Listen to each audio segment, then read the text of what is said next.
Nous n'avons pas, nous Français, nous n'avons jamais été colonisés. Nous ne savons pas ce que c'est que de ne pas d'avoir été compté pour rien sur sa propre terre. Voilà. Et ça laisse des blessures. C'est une question que nous connaissons. Nous l'avons connue dans l'Église. C'est un rapport, et je pense qu'il y a entre la France et l'Algérie un rapport d'abuseur à abusé. Et ce n'est pas une violence particulière. Ce n'est pas une violence comme les autres. Elle doit être traitée comme telle.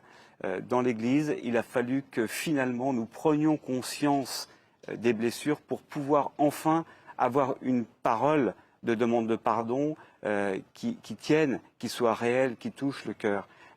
Nous étions excusés beaucoup de fois et ça ne marchait pas. Il a fallu qu'enfin on comprenne ce qui s'est passé. Et c'est ça qui est difficile aujourd'hui parce que aucun Français n'est responsable à titre personnel aujourd'hui de ce qui a été vécu pendant ces 130 ans.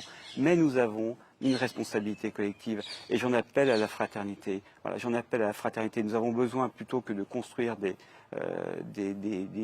murs, nous avons besoin de fraternité.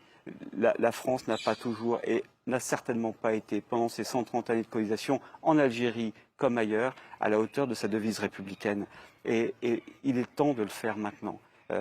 Il est temps de nous rencontrer parce que chaque fois qu'il y a des tensions entre ces deux États, eh bien, c'est des millions de personnes, des Français, qui se sentent eux-mêmes insécurisés dans le pays dans lequel ils vivent et qu'ils contribuent à faire vivre. C'est pas simplement une relation entre deux États.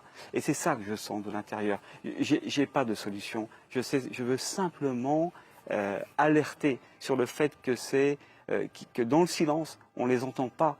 Que dans le silence, c'est la nation française qui est en train de se fracturer.